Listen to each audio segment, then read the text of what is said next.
Los primeros dinamarqueses deben de haber venido en el 1850. Juan Full fue el primer danés que llegó a la zona de Tandil, cuando Tandil era un fuerte. El comandante lo recibió, el comandante Parejas creo que se llamaba, y se hizo un miembro más apoyó a todo el adelanto que se pudo hacer en Tandil. Vino en un carro con 4 bueyes, traía un arado. Fue uno de los pioneros y uno de los que le enseñaron o le enseñó a los indios y a los argentinos a sembrar trigo en esa época. Y después creó un molino harinero con piedras de los cerros, hizo 2 piedras para moler el trigo. Está la torre de su viejo molino todavía en Tandil. Manejó muy bien todo y llegó a ser intendente de Tandil.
Las voces del pasado se mueven en el viento pampeano, en el corazón de la llanura de un país que alberga un crisol de razas se encuentra erigida una fortaleza cultural de muros impermeables.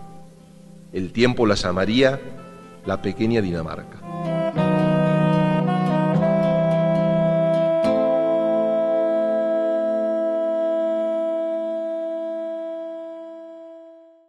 Mi padre llegó en el 1925, cumplió 20 años el día que el barco entró en Montevideo. Y le habían dicho que tenía que buscar el hotel de migraciones. Él estuvo una semana en el hotel de migraciones y ahí se encontró con otros daneses. Si eran agricultores, al sur, ¿no? Si eran tamberos, al norte. Si eran de plantaciones, a Misiones. Y así los derivaban a las zonas según su profesión. Mi abuelo era como la gran mayoría de los descendientes daneses acá, o sea, los viejos venían de Jutlandia y de las zonas más pobres, o sea, donde eran las tierras más pobres. Mi abuelo eran 12 hermanos y en un campo chico así no había lugar para todos. Era costumbre, yo creo que de todas las nacionalidades que vinieron al país, ayudarse mucho entre ellos, o sea, primero venían como peones y según si te destacaba como peón o como empleado, ese patrón te ayudaba a salir adelante. O sea, compraban sus primeros 8 caballos, eran contratistas, después arrendatarios y así terminaron comprando campo. Pero yo creo que la inmigración mundial ha sido muy grande. Porque, no sé, la inmigración danesa a los Estados Unidos y a Canadá fue 10 veces más grande que lo que vinieron acá a la Argentina, ¿no? Pero yo creo que debe haber sido por una crisis muy grande en Europa, que empezaron a salir de Europa buscando mejores horizontes. Y el comentario o la historia que yo tengo por ejemplo, de Andrés Poulsen, era que prácticamente vino de lo que llamamos nosotros caminante o de croto, porque en Dinamarca no se podía vivir. Esa es una de las versiones que tengo. Conoce a Lars Beckhøy, que era que había venido él con toda su familia a la Argentina en 1890 más o menos. Bueno, se entera de Argentina ahí, en ese entonces tiene 20 y pico de años, 24, 25 años. En 1903 se viene para acá. La Argentina, que era grande, había posibilidades enormes, ¿no es cierto?, para cualquiera que tenía ganas de trabajar en esos años, y múltiples posibilidades, ¿no es cierto?, que quizás ya en Europa no había. No todo el mundo le fue tan bien tampoco, porque en el momento que yo estuve en Dinamarca visité a algunos de ellos y no tenían de los mejores recuerdos de lo que había pasado en Argentina. Blåvandshuk sale de donde nació el abuelo en Dinamarca, que es su pueblo, en donde hay un faro en la punta de una península dentro de la península de Jutlandia. Bueno, cuando compra este campo, junto con otros 4 dinamarqueses, compran el campo que se llamaba La 21, y estas 700 hectáreas las llama Blåvandshuk, que se dice que quiere decir punto agua azul por la posición que tiene su faro en Dinamarca. Los abuelos, los papás de mi abuela, llegan a la Argentina, se instalan. Una vez que se instalan en el casco de lo que fue la estancia de ellos, de la Margarita, construyen un rancho también tipo chorizo, bien argentino, que tenía las condiciones muy criollas, pero a su vez también tenía la galería más dinamarquesa, porque siempre las llenaban de flores, cuenta mi papá, ¿no? Tenían un rancho con tonadas dinamarquesas. Y bueno, ellos vivieron en el rancho ese hasta que en el esplendor de la época del 20, por ahí, construyen lo que fue la Casa Grande. La Casa Grande la hicieron hacer por un arquitecto, Steffensen, que fue el mismo que hizo el Colegio Argentino Danés. Trajo el diseño de Dinamarca y a su vez importaron las tejas y una serie de distintos materiales que acá no tenían para construir esa casa, que fue un caserón.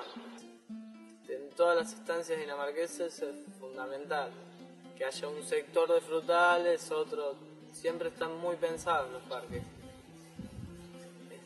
Y a su vez, como tienen también mi tía en Dinamarca, que tienen el invernadero, siempre buscan mucho el sol y la parte natural de las plantas, y les gusta mucho eso.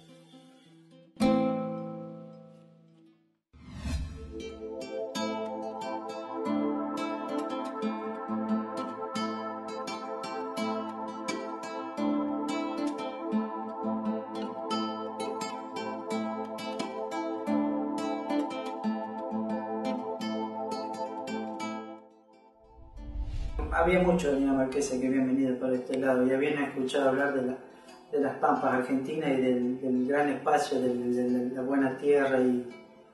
Los campos pertenecían a grandes productores, ¿no es cierto?, grandes estancieros, que daban, ¿no es cierto?, a porcentaje o a media, había varios tipos de arreglo. Una fracción de campo a toda aquella gente que quería trabajar. Así como lo habían ayudado a él en sus comienzos, él después venían inmigrantes que querían trabajar, él cuando veía que tenían condiciones los ayudaba a conseguir un pedazo de campo.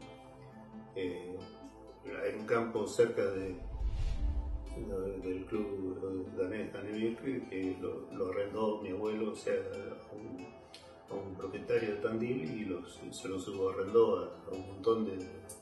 Creo que en el punto máximo llegó a tener 36 chacareros medianos. Y eso iba bien, o sea, pero en la crisis del 30 de repente se le cierran los mercados externos a Argentina, y el mercado externo de Argentina es Inglaterra. Cuando ocurre la crisis, Inglaterra se cierra totalmente y le compra únicamente a sus colonias, a Australia, a Canadá, a Sudáfrica. Él ya muere en el 37, él había comprado 2000 hectáreas frente a donde está el club de Danevik, y bueno, mi padre y los hermanos lo venden para sanear la economía y se quedan con el pedazo de nuestro que está acá de 15 kilómetros. Eso más que nada trajeron, ¿no es cierto?, la capacidad técnica que, ¿no es cierto?, porque muchos de los daneses que llegaron a la Argentina ya eran ingenieros agrónomos o tenían un estudio secundario, ¿no es cierto? Y eso fue lo que aplicaron acá en la Argentina y quizás muchos, por no traer herramientas, directamente copiaron y hicieron hacer en fábricas locales, ¿no es cierto?, las herramientas que necesitaban. Se hacía agricultura y ganadería, toda la agricultura era en base a la mano de obra, a través de caballos, con los arados de rejas, de 1, 2 y 3 rejas, con una determinada cantidad de caballos. Después, bueno, había rastras, discos y sembradoras, así que básicamente se hacía cultivo de fina, digamos, trigo, avena, por ahí, y pasto, no hay pasto para los animales, ¿cierto? Básicamente ganadería vacuna y ovina. Cuando papá terminaba de ordeñar y de natar y todas esas cosas, entonces estaba el desayuno en la mesa y nos sentábamos todos a tomar el desayuno. Y el desayuno era algo especial. Casi siempre había huevo pasado por agua y había pan negro casero y manteca hecho en casa. Todo se hacía. La harina también se hacía en casa. Había una moledora y la gente venía a comprar harina para hacer pan negro. Antes de las 9, porque a las 9 estábamos lavando la desnatadora, así que... sí, había mucho. Porque había una máquina desnatadora que se volcaba toda la leche, unos 20, 25, 30, no sé, los litros que se ordeñaban, porque siempre había 5 o 6 vacas para ordeñar, como éramos muchos.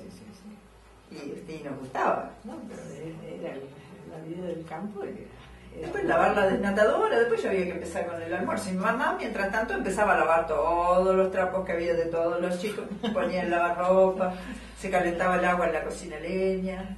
Y nosotros éramos chicos, de acuerdo al tamaño que teníamos, ayudábamos a juntar leña, juntábamos los huevos, regábamos la quinta, qué sé yo. Carneábamos, viste, todos los años y todos los inviernos se carneaban por lo menos 5 chanchos, ¿viste? Y hacíamos todo, ayudábamos todo, pero ya éramos más grandes, ¿eh? Ya seríamos de 15, 16 o 18, hasta después de casados me acuerdo que fuimos al campo a carnear chancho. Por el campo lo tenemos todavía, ¿eh? Esto era, bueno, todo virgen. Yo he escuchado de que ir a arar, pasar una rastra caliente y sembrar, era todo más o menos al mismo tiempo. Hoy en día tenemos que hacer, o sea, reservar el agua, hacer barbechos, y eso antes no existía. Y eso era su vida, ¿no es cierto?, su manera de subsistir. Pero cualquier cosa que vos hacías en esa época era rentable, cosa que hoy lamentablemente no. Era más fácil en aquel entonces. Yo creo que debe haber sido mucho más fácil.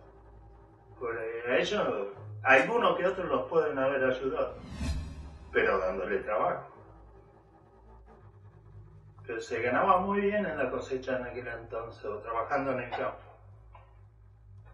Muchos vinieron así, también muchos se volvieron, ¿eh? Eso hay que saberlo, pero yo creo que ha sido así. Ha sido muy fácil trabajar y prosperar. Valía la lana, valían los cereales, todo. Era fácil el comercio, no había complicaciones. Antes se hacía lino, que eso hoy en día ha desaparecido, el lino ya no se hace más. Los números no dan para hacer lino. Y bueno, y hoy en día está apareciendo las colzas, que no son cultivos nuevos, pero sí son nuevos para la zona que no se han hecho. También el girasol, también se está experimentando con la soja, que no es la zona apropiada para hacer soja, porque acá los veranos son muy secos, nos falta mucho el agua y no terminamos los ciclos. Hoy en día ha llegado la siembra directa con los cambios que eso ha ocasionado, para bien o para mal, porque en algunos aspectos creo que es beneficioso y otros por ahí no tanto. Uno hace las labores propias previas a lo que es la siembra de los cultivos, la protección de los mismos, con la aplicación de los herbicidas, los fertilizantes y demás, hasta llegar a la cosecha, cosecharlo, procesarlo, digamos, en cuanto a la carga, introducirlo en los hilos, cargarlo, todos los camiones, venderlo. Y en la ganadería lo mismo, ¿no es cierto? Todo el ciclo que nosotros hacemos cría invernada de vacunos y una pequeña majada de ovejas como para consumo y para aprovechar algunos lugares que por ahí las ovejas lo aprovechan mejor que las vacas. Hoy yo, en el campo, yo ahora hace ya 3 años que alquilé el campo, pero igual tengo mis animales, así que hay que cuidar eso y lamentablemente cuando yo hace 3 años era más rentable alquilar el campo que trabajarlo. Esa era una por las causas y otra porque ya el físico no da lo que daba antes y un campo chico como si no lo trabaja uno y no es rentable. Si uno tiene que pagar un personal y eso no es rentable el campo, así que había que tener personal así temporario, pero igual no. Entonces me es más rentable alquilar. Estamos volviendo otra vez que son los grandes consorcios, digamos, que se están apoderando, ¿no es cierto?, de todo, ¿no? Que el hombre mediano no puede seguir. El campo chico ya no va más. Cuando nosotros compramos una unidad económica para la familia, esta zona eran 200 hectáreas. Hoy en día ya no se puede vivir en 200 hectáreas.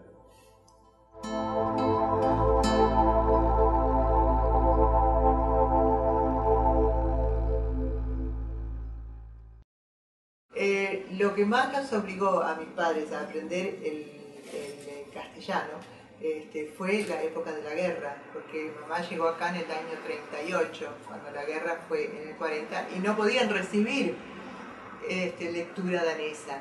Entonces empezaron a leer, porque no había televisión, no había radio, leían muchísimo, siempre se leía a la noche.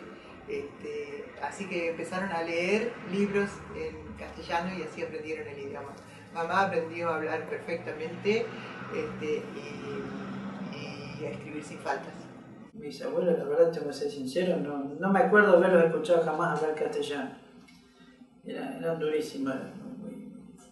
Era tan así aferrado el danés, diríamos, que mi madre recién aprende a hablar el castellano a los 12 años. Y la verdad que me da vergüenza, pero me parece que tenía 10 o 11 años, pero sabía, entendía, pero no estaba acostumbrado. Para mí un poco una incógnita cómo se defendía, pero en general pienso que porque se relacionaba con casi la mayoría, digamos, dinamarqueses que ya estaban acá. Mi padre puedo decir que hablaban bien el castellano, que ellos fueron relacionándose con los demás argentinos y hablaban bien el castellano, ¿no es cierto? Sí, me costó muchísimo cuando empecé en el colegio, acá en La Dulce, en los colegios argentinos. Acá. Ay, sí, porque no sabíamos nada en castellano, era todo, te digo, que tuvimos profesores daneses en el campo que nos enseñaban todo lo de Dinamarca, todo, sabíamos todo las ciudades, sabíamos cómo se llamaban los mares, todo, mejor no sabíamos nada de la Argentina, pero de Dinamarca todo, Porque me acuerdo que acá había personal desde ya castellano y se reían de nosotros porque éramos duros, éramos para hablar castellano, así que lo primero que aprendíamos era danés. Y yo siempre lo seguía hablando hasta que vivían mis abuelas. Después, ahora me cuesta un poco. Cuando yo llegué en 71, la mayoría de las misas eran dinamarqués. El pastor antes de mí no estaba tanto tiempo y los mayores querían seguir exclusivamente en dinamarqués. Yo empecé a decir, pero también hay una parte de la congregación también través de los matrimonios, donde un parte no entiende el dinamarqués, así que tenemos que tener algo en castellano también. Y durante esos 38 años es así que ahora tenemos más misas en castellano que tenemos misas en dinamarqués. Que viene más gente a las misas en castellano que viene a la misa en dinamarqués. Pero yo estoy diciendo, tenemos que seguir, aunque tal vez solamente hay 20 personas para una misa en dinamarqués, es su iglesia, ellos han aportado a la iglesia durante todo su tiempo, así que tenemos que seguir para ellos también. Como en los últimos años hemos viajado a Dinamarca bastante seguido, entonces hemos mantenido el idioma fluido, ¿no es cierto? Porque estamos allá y no pueden creer que no somos daneses. Dice, ¿y cuándo se fueron? No nos fuimos. Hemos nacido en el exterior y ¿cómo hablan tan bien el danés? Porque si no me lo decís, no puedo creer que seas argentino. Nosotros nos han dicho muchas veces que acá conservamos el danés antiguo. Usamos muchas palabras o frases. Allá, claro, han usado como lo que es el idioma castellano, ¿no? Que se incorporan palabras nuevas y palabras que se dejan de usar, que son antiguas, y con el danés nos pasa, con nosotros seguimos usando el danés en nuestros pueblos. Claro. Y por ahí nos ha pasado que, más que nada con turistas, que nos han dicho, pero ya no se dice así, se dice allá, bueno, entonces lo incorporamos. Las mujeres, muchas mujeres no sabían hablar. ¿No? Estaban en la casa, en el campo. En cambio los hombres aprendían. Los hombres aprendían por una cuestión comercial, tenían que aprendían a la fuerza. No había otra cosa. Se mezclaban más fácil. La mujer, como no salía en esa época, estaba siempre en la casa. A mí me resulta muy fácil hablar danés todavía el día de hoy. Cuando estamos solas con mamá siempre hablamos en danés. Ya mis hijos no. Ya ninguno de los nietos, o las dos que nacieron en Dinamarca. Sí, las dos nacidas en Dinamarca sí hablan danés. Con mis padres siempre, hablaron siempre danés entre ellos y con nosotros. Ya en mi generación, el siguiente, en mi caso con Judith, que también es de ascendencia danesa, hablamos danés los dos, pero entre nosotros hablamos castellano. A los chicos nuestros, tenemos 2 chicos, les hablamos danés cuando eran chicos, cuando empezaban a ir al colegio no querían saber nada, pero lo aprendieron igual. Pero no lo tienen de la misma forma que lo tuvimos nosotros. No era fácil mandar a los chicos a la escuela, porque no había escuela cerca.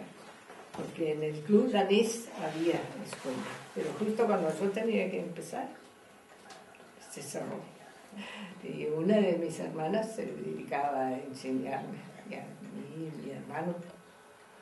Y después fui un año a escuela argentina, un año nomás.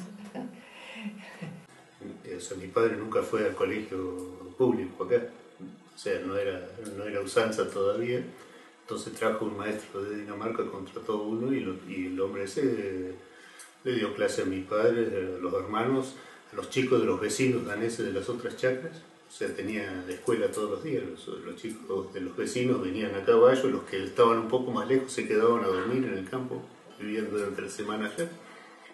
Este señor quedó en el campo para siempre. O sea, después empezó a ayudarlo, dejó de dar clase, empezó a ayudarlo a mi abuelo con la contabilidad del campo. Cuando fallece mi abuelo, se hace cargo de la administración junto con mi padre y los hermanos. Y al final se quedó en el campo y murió en el año 77. Él, mi hermana y yo lo teníamos de maestro durante los veranos. Nosotros íbamos al colegio en Necochea y en el verano don Ricardo, o sea, me llamo así por él, se llama Richard Ekstrup, él nos daba clase todas las mañanas en el verano. En las vacaciones teníamos clase todos los días en danés. Historia danesa, geografía, matemática, geometría, todo completo. Así que tenemos una doble escolaridad ahí en casa. Pero también teníamos, aparte de la escuela oficial, teníamos una escuela particular danesa donde íbamos a la tarde. O sea, íbamos a la escuela de la mañana de 8 a 12 y de 2 a 4 íbamos a la escuela danesa. La escuela danesa aprendíamos a leer y a escribir en danés, a hacer matemática mental, que eso no lo aprendíamos en la escuela oficial, ¿no es cierto? Y aprendíamos mucho sobre geografía de Dinamarca y también la historia, y teníamos un poquito de religión también. El colegio se crea por una necesidad de los inmigrantes daneses para con sus hijos, ¿no? Ellos venían de un país donde ya la educación estaba muy avanzada, toda la población, llegan acá, como la mayoría son agricultores, las distancias son grandes, entonces quieren una buena educación para sus hijos y crean este colegio y lo compra la Sociedad Protestante para crear la escuela. Y de esas 100 hectáreas, 80 son las que se cultivan y el resto pertenecen al casco, ¿no? Y se edificó primero el gimnasio y después toda esta parte central del edificio, el internado y la cocina, y empezó como escuela para adultos. Y recién a los 2 o 3 años se dieron cuenta de que lo que realmente necesitaban era educación primaria para sus hijos. Entonces crearon la escuela primaria, edificaron todas las aulas y funcionó simultáneo con la educación para adultos, y después se dieron cuenta de que es difícil manejarlo juntos y quedaron solamente con la primaria. Conviví tanto aquí en el colegio, no, yo creo que es por eso que uno le tiene un sentimiento tan grande, porque hay que pensar que el 90% del año yo lo viví acá. Aprendés a ser independiente. No saliste a estudiar, pero tenés otra escuela por atrás igual. Sí.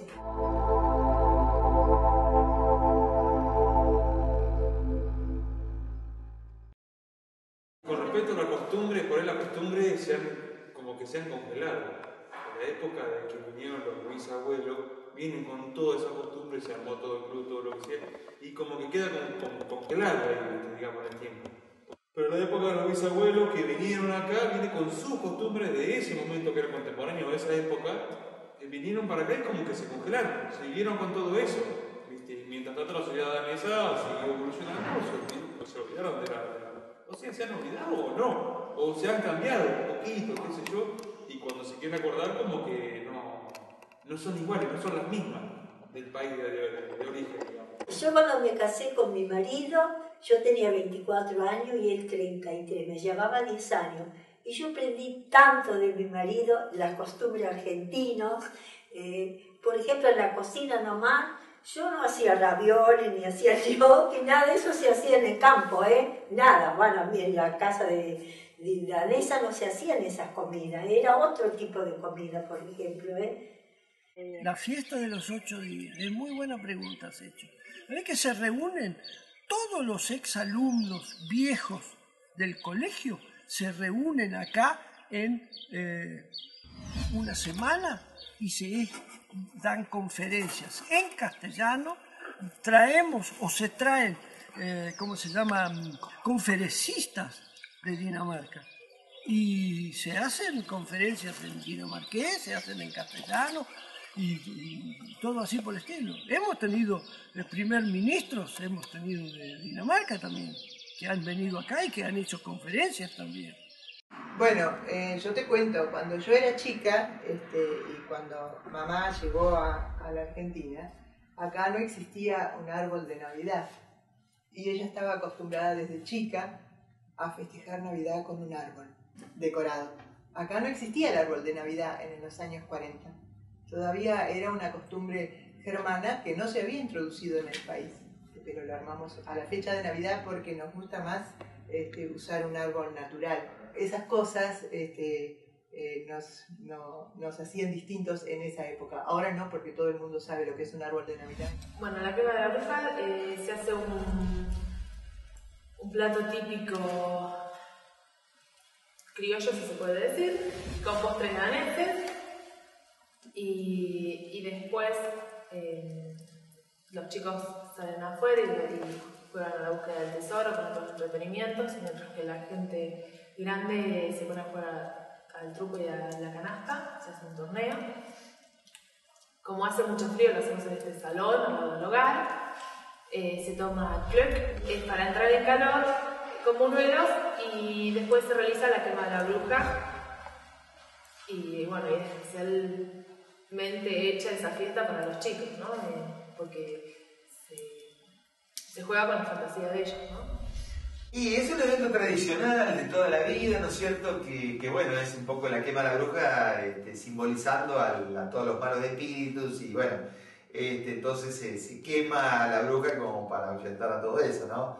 Pero me parece muy lindo porque sobre todo cuando uno ha sido chico y los chicos de uno lo viven con una intensidad, ¿no es cierto? Porque es una cosa que llama la atención y aparte es tan tradicional que es realmente muy lindo, ¿no?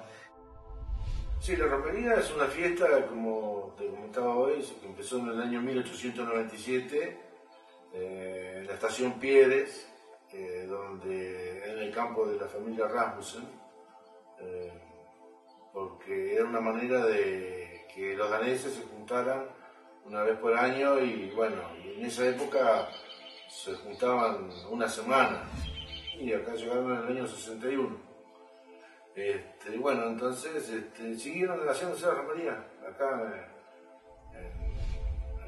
en este campo, ¿no? Pero se hacen en un lugar donde no vive nadie durante todo el año. Se usa solamente para hacer las romerías. Un monte, un galpón y dos galpones grandes, uno para salón de baile y otro para el comedor. En el comedor está el escenario, así que ahí se hace el sábado de la noche la obra de teatro, que el último año, en el sábado de la noche, en la cena del sábado de la noche, y para la obra de teatro hubo más de 400 personas. Antiguamente se empezaba siempre tirando al pájaro.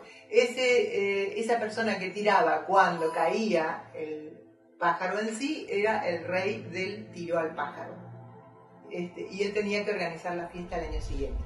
Todavía sigue siendo así, pero no se tira a un pájaro, sino que se tira al blanco. Es una tradición que se ha hecho, bueno, es una manera de elegir el rey, y el rey no puede ser repetido. Que era una fiesta que los daneses de esa época se juntaban y se empezó a llamar Sommerfest porque es fiesta de verano, y ellos se juntaban en febrero, ¿no? Y de ahí nació. Sommerfest en Dinamarca seguramente se festeja también, pero yo no tengo conocimiento de eso. De a poco, esa costumbre de hablar todo en danés, porque la obra se hacía toda en danés, para que la pobre gente que no entendía nada, entonces se fue cambiando eso. En el año 65 todavía era el 80% de la obra en danés, y el otro 20% en castellano. Y hoy es el 100% en castellano, hace ya mucho tiempo. Y al principio, cuando yo todavía era chica, no sé qué tendría, 10 años, una cosa así, yo me acuerdo que solamente era para daneses, no dejaban entrar a los argentinos, tenían que tener una invitación especial. Ya de la época mía ya fue mucho más mezclado, ¿no es cierto? Tal así que hoy en día, casi, no sé, mitad y mitad, porque hay muchos que directamente no tienen nada que ver con dinamarqués, ¿no es cierto? Queda muchos apellidos daneses, pero no, todo muy mezclado. Así que nos seguimos juntando los daneses y los dano-argentinos y los amigos. En la vida de cualquier persona hay también la religión. Y por eso entonces se forman las iglesias. Y la iglesia católica en aquel entonces tenía no voy a decir que directamente era una iglesia muy agresiva contra los protestantes, pero eran herejes y era mejor no tener nada que ver con ellos. Entonces surgió, pero ¿qué hacemos con nuestros hijos? ¿Qué hacemos con los sepelios? ¿Qué hacemos con las bodas? La educación cristiana de los chicos? Nosotros mismos tenemos que ocuparnos. Y es justamente cierto el concepto luterano que son la gente que tiene que hacerlo. Y cuando ellos llegan a ese punto donde están diciendo ahora necesitamos un pastor, se llama a un pastor y alguien se ocupa de ese trabajo. Así empezó Infantil. Como se puede ver ahí, tiene el año 1000 1918 se inauguró la iglesia acá.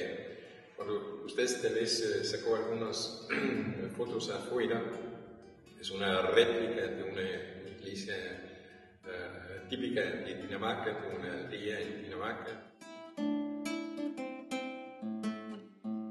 No solamente querían juntarse.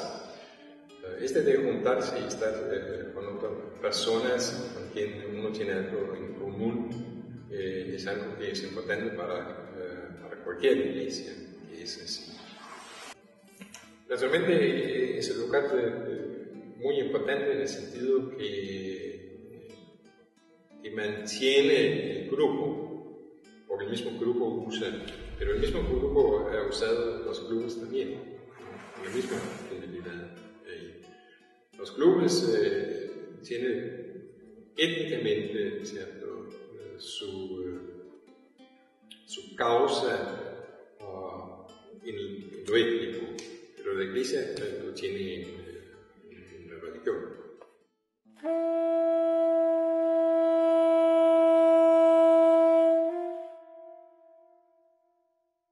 Primero acá en la zona de Lund ya había una asociación o club que se puede decir que se llama Talepon, o sea, el nombre de la bañera dinamarquesa.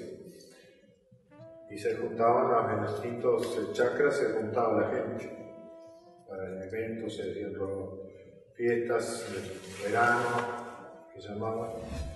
Pero ya al ser la colonia cada vez más grande se hacían chicas las primarias. Entonces fue la idea de hacer un lugar para poder juntarse. Nos juntábamos acá todos los fines de semana. La posibilidad de ir al pueblo, camino, tránsito, comunidad no eran tan fáciles, entonces nos juntábamos acá. En bicicleta, otro que podía venir en auto mejor, o el caballo también se venía. Venían muchos chicos, además se hacía el club de niños. Las madres que estaban en la cocina, los padres que hacían o el arbolito o trabajaban en lo suyo, y después estaban los abuelos, era más como que había más generaciones. Sí, el vínculo siempre fue de chico, venir a la fiesta, todas esas cosas. Los viejos se conocieron acá, así que ya fue todo, vimos solo. Puedo decir que ya prácticamente me quería en el club, porque yo desde que nací prácticamente que estaba yendo al club, ¿no es cierto? Deportes, en un principio alcancé, pero después se dejó de practicar, se hacía mucho atletismo. Y después sí, lo que sí había torneos entre los distintos clubes daneses era el handball. Yo llegué a vivir los fines de semana cuando jugaba al fútbol, mi papá con los vascos se jugaban a jugar las distintas descendencias. Era muy sano todo, muy familiar. Que hoy el ir al club me despierta una emoción tremenda. Fueron momentos muy felices. Era competencia, al final los deportes, No, me quieren forzar, una excusa para no unirse, pero otros también, o sea, yo he hablado con gente grande y tal vez, bueno, tu mamá mismo dice que, bueno, él estaba en el tractor, lo dejaba en primera o en tercera y ese se bajaba del tractor y se iba corriendo a la par del tractor y lo esperaba en la otra punta. Y eso para entrenarse, mi suegro él se ponía, no sé, bolsas de no sé si de harina o de qué, y salía a correr con botas para ser mejor, más ágil y en la competencia poder ganar. Hoy cuando uno ve fotos o recuerda momentos pasados del deporte y de las fiestas, muy especial, muy buenos momentos. Ana Laura y empezó a venir el club y acá Alfredo, ya se notaba que el club venía, no era lo que era antes. No supimos actualizarnos para que atraer la juventud que vuelva o que se sienta cómodo acá, ¿no es cierto? Se había tratado desde el 2000 de reflotarlo, pero la gente estaba cansada, siempre eran los mismos, no se hacía mucho. Se hizo una campaña de socios, que bueno, ahí vino mucha gente de Necochea, que no se les ofrecía nada, simplemente bueno, las mejoras, y se fue haciendo hasta ahora, y cada vez hay más socios, y vienen con más ganas, y le tienen que al club. que eso se había perdido. No, es vino que gente que no de la colectividad que quieren tratar de reflotar esto acá de vuelta. Y además ellos destacan y dicen que tienen mucho respeto a lo que es el club y a la colectividad, y ellos entienden que mantenerlo y traten de ustedes seguirlo, y es como que lo valoran mucho y te transmiten a vos de la importancia que es seguirlo, ¿no? Porque uno por ahí dice, ¿para qué? Pero cuando ya gente de afuera te dice, no, sigan, nosotros los apoyamos, bueno, es muy importante.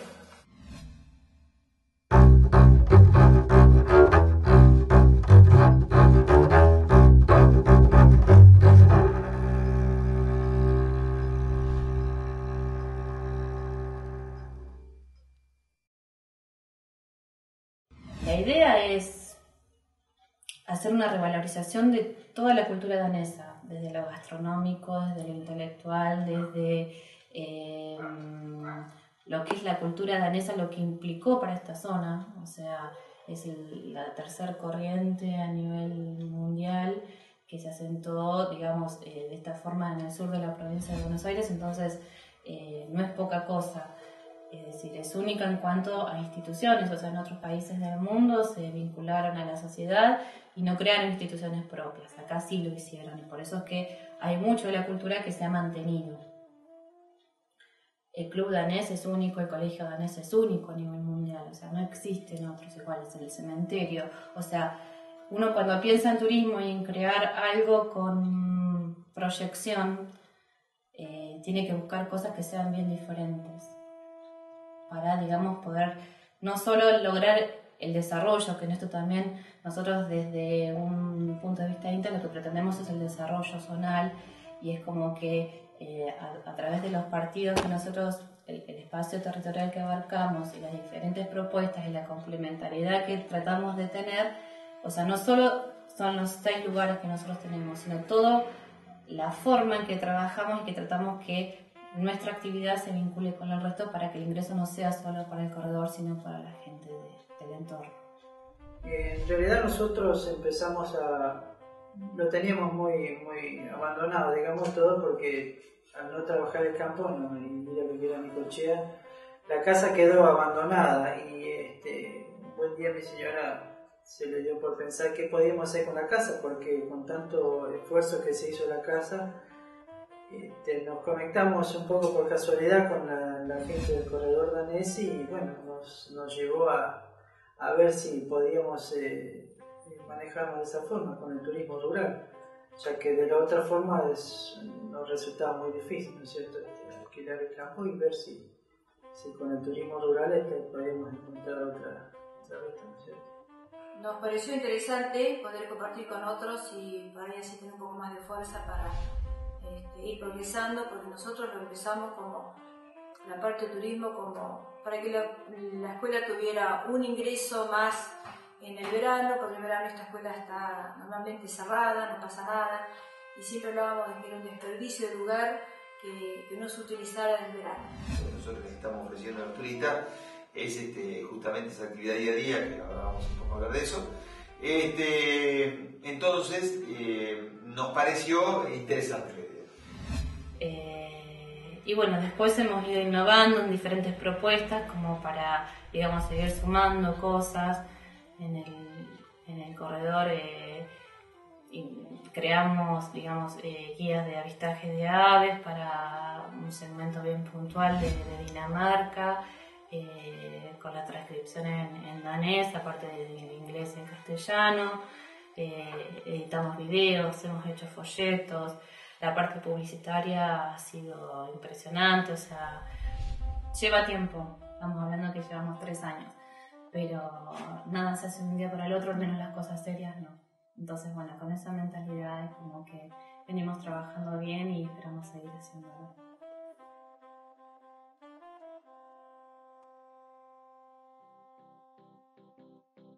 Antiguamente los daneses que venían y se radicaban acá, la costumbre era que sus hijos, después de terminar el primario, tenían que ir a Dinamarca.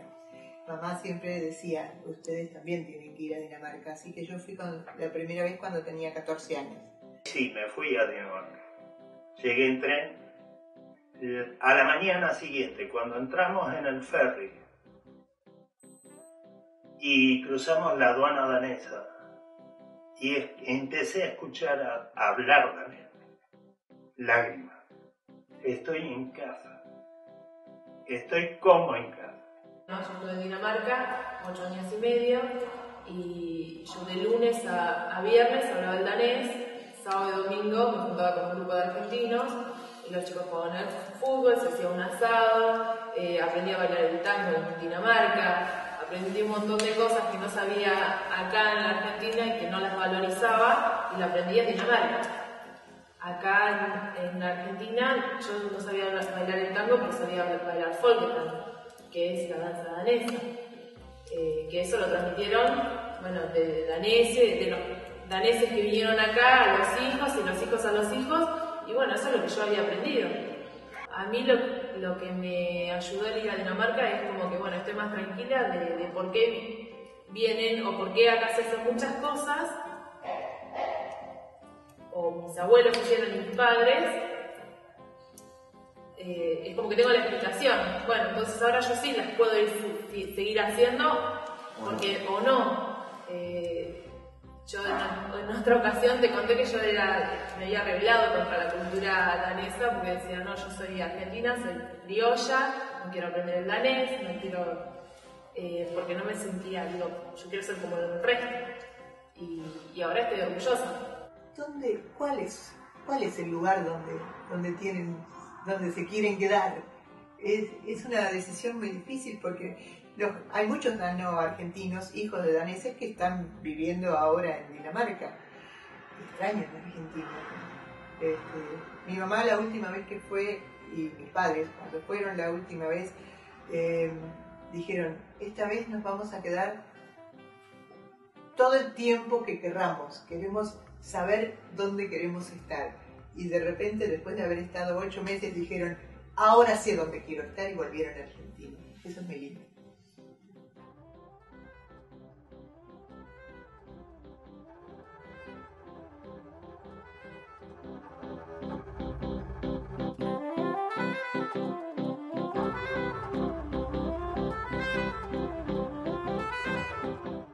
Con el correr de los años, la pequeña Dinamarca ha cambiado su aspecto.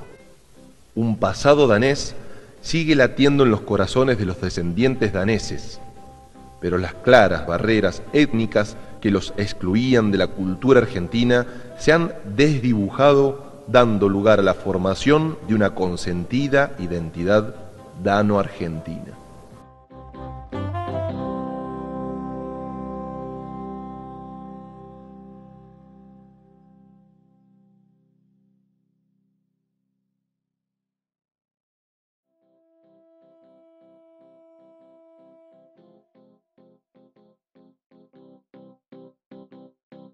Yo deseo que no se pierda, por supuesto, y por eso es que estamos haciendo lo posible para mantener tanto el club danés como el club danés de Tranebäck, como la iglesia danesa, como los 8 días de Cascallares, como las reuniones de congregaciones, como el Sommerfest.